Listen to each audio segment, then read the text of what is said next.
Le Theyyam est une danse rituelle qui existe en Inde, dans le nord de l'État du Kerala. Des danseurs prêtent leur corps à des divinités, dieux du panthéon indien, aspects de la déesse mère, esprits d'ancêtres, de héros ou même d'animaux. Le mot Theyyam vient d'ailleurs de Devam, qui signifie Dieu. Ainsi, ces dieux peuvent se manifester parmi les humains, venir les protéger et même répondre à leurs questions. D'ordinaire, le Theyyam a lieu dans un sanctuaire en plein air. Mais celui de Madhapura, à Parasini, est devenu si célèbre qu'il est joué tous les jours. Il attire des gens de toute l'Inde et on a construit un temple pour abriter l'autel à l'origine en plein air.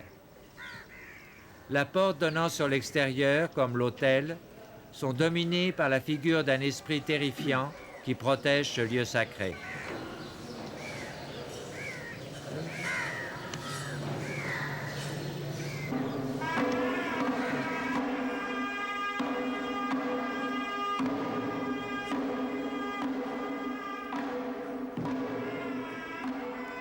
Au début, une lampe à huile, allumée devant l'autel, est approchée des danseurs et ceci leur permet d'être possédés par le dieu, car le feu, élément important dans tous les Theyyams, est ce qui transmet la puissance divine.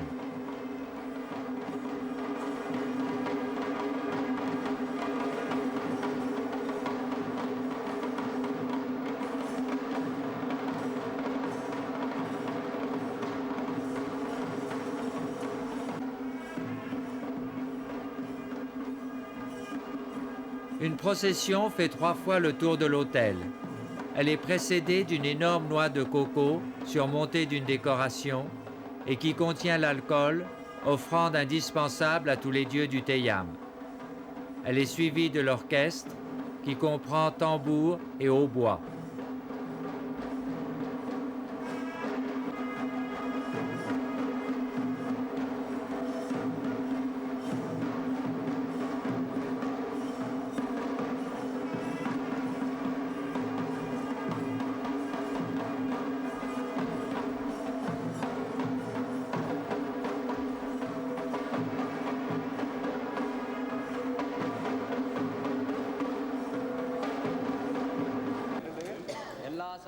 Les fidèles peuvent alors s'approcher pour consulter les dieux par l'intermédiaire des danseurs, véritables médiums.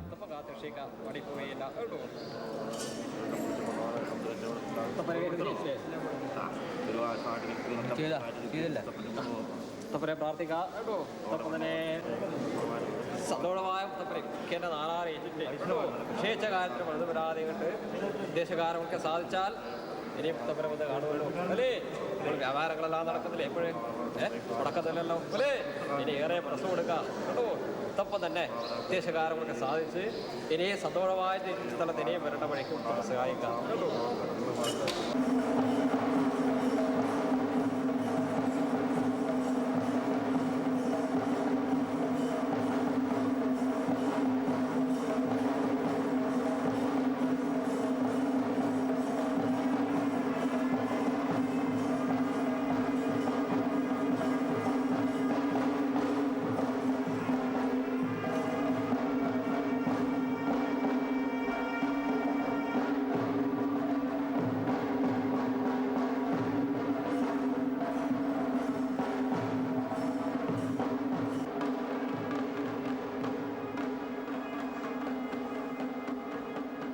Les dieux font une sorte de danse devant l'autel.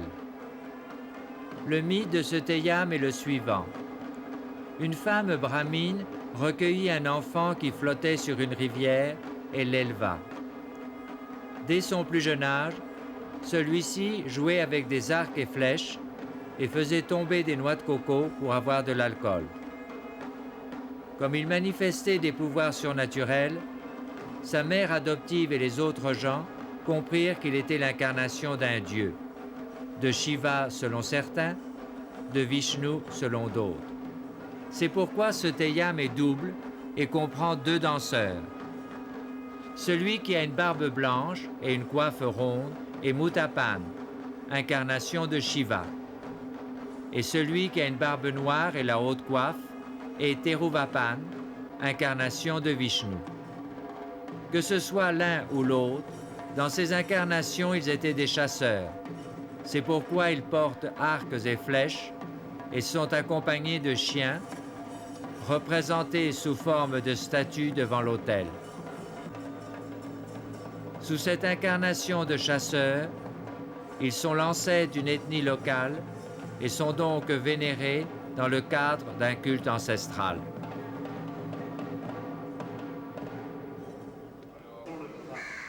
Tandis qu'un prêtre range la décoration du récipient pour l'alcool, une deuxième série de consultations est offerte aux fidèles.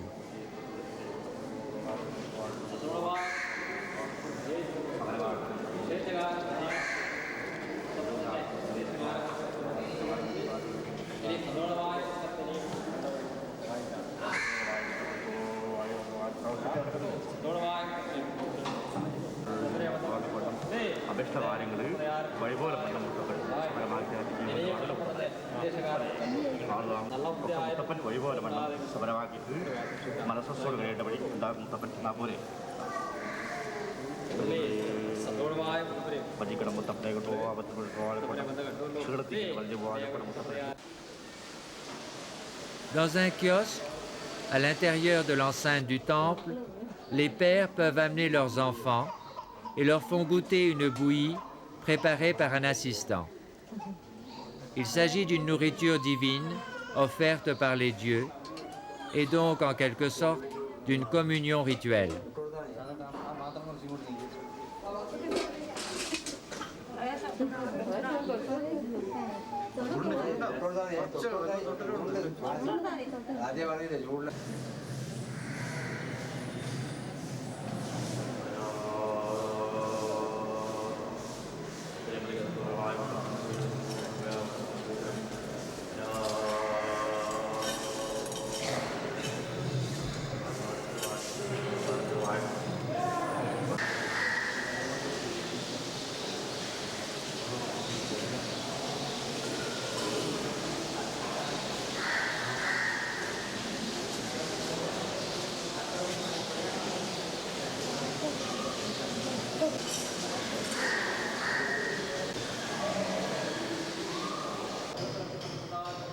Le grand prêtre du temple vient alors remercier les dieux de leur venue et prend congé d'eux. Puis ceux-ci font une dernière bénédiction vers les fidèles.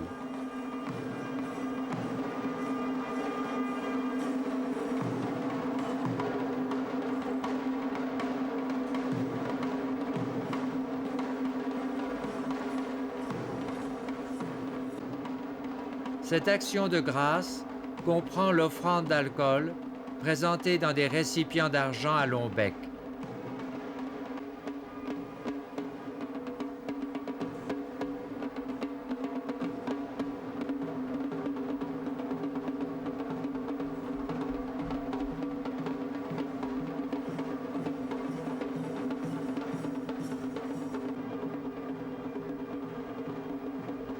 La coiffe des danseurs leur est ôtée et va être remisée à l'intérieur de l'autel.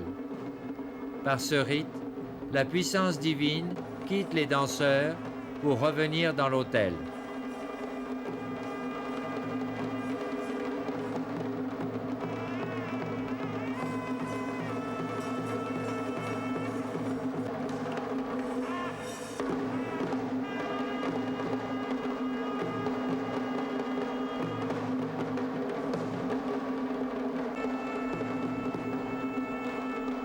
Finalement, les danseurs sont conduits dans une salle spéciale où ils vont quitter costumes et maquillages.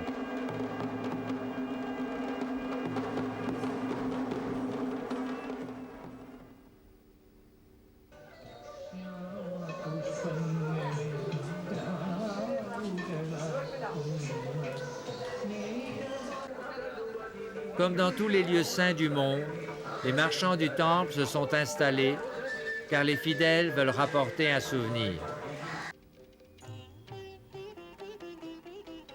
D'habitude, les Teyam sont joués devant le sanctuaire d'un dieu à date fixe.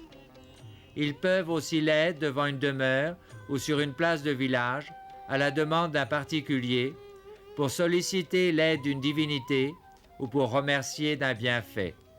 C'est le cas ici, où deux dieux sont invoqués. La présence divine est marquée par des costumes, des coiffes, des maquillages très élaborés et qui diffèrent suivant chacune des divinités invoquées. Les maquillages sont peints avec une brindille de feuilles de palmier.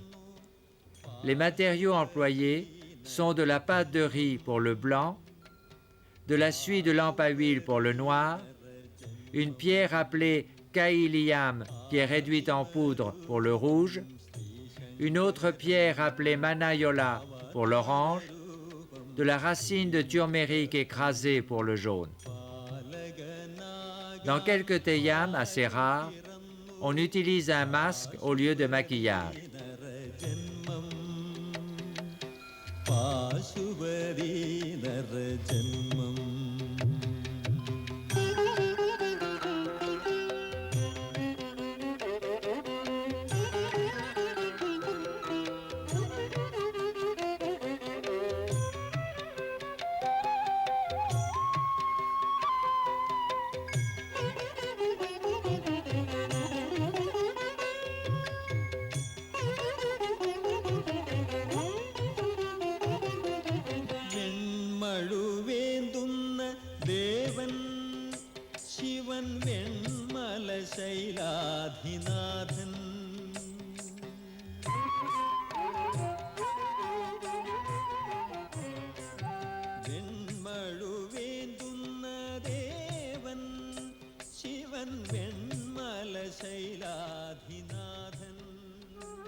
Une fois le danseur maquillé, ce qui prend parfois 2 heures, un rite important consiste pour lui à se regarder dans un miroir, ou plus exactement, à regarder dans ce miroir la physionomie du dieu.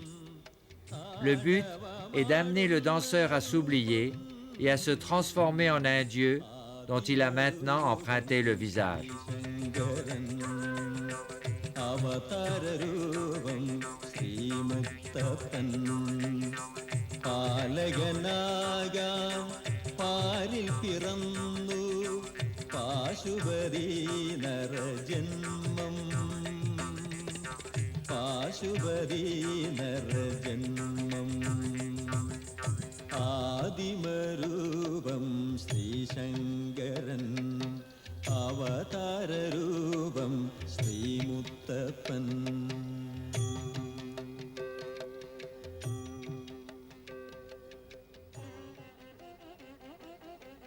Pour certains Teyam, les yeux du danseur sont bouchés par des plaques en argent, si bien qu'il ne voit pas quand il danse.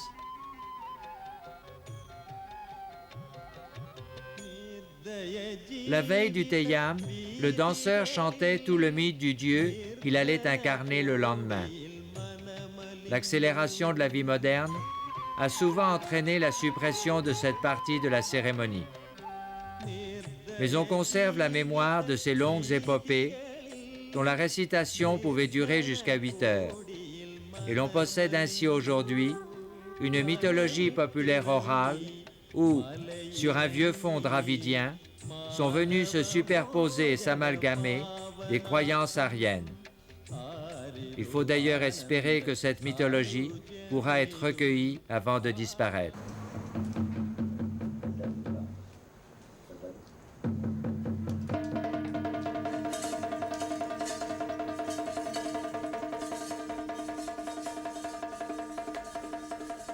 Le danseur qui danse maintenant est Bali, singe géant qui vécut bien avant l'arrivée des hommes sur Terre.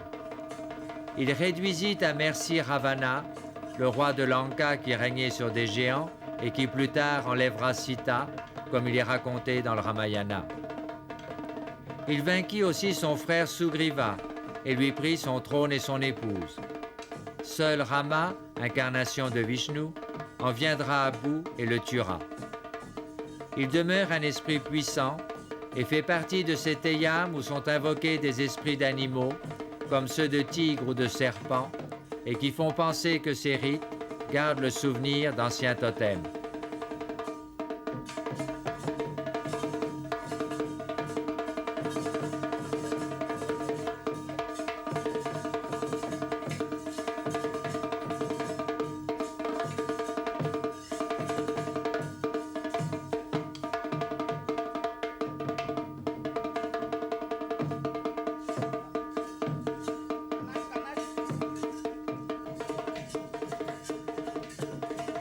Pour le dieu Karim Koutisastan, qui porte une coiffure suggérant la roue d'un pan, existent deux mythes.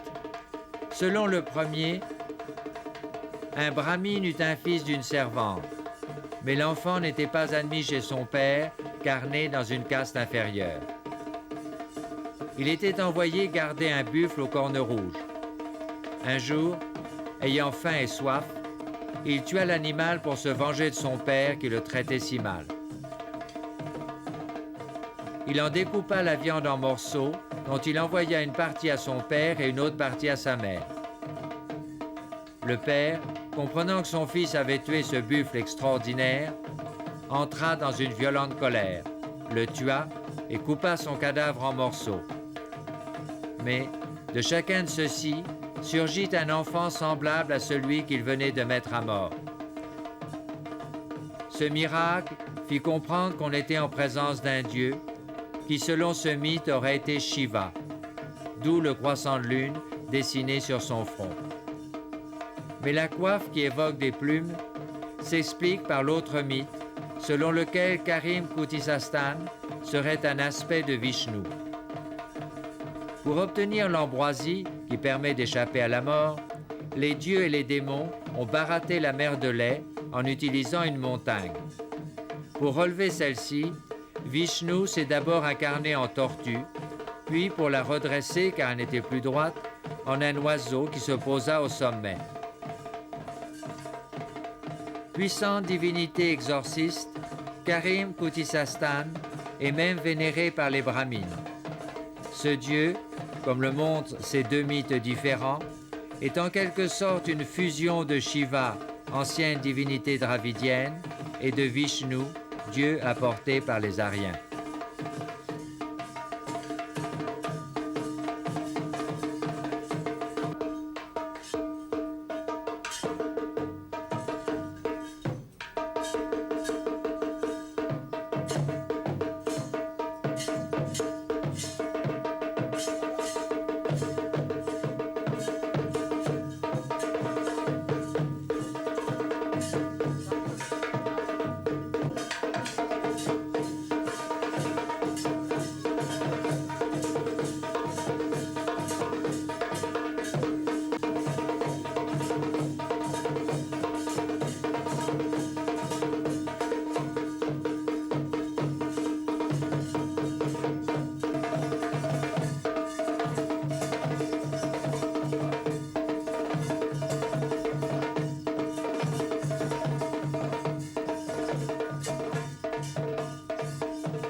Le Teyam, dont il existe encore plus de 200 formes, à la fois danse et rite, fait partie de ces spectacles qui survivent en Asie dans les campagnes et où la représentation théâtrale est destinée à rendre présents les dieux parmi les humains. Théâtre et religion sont ici indissolublement liés, même si à l'époque moderne, la tendance est de mettre l'accent sur la partie spectaculaire au détriment du rituel religieux.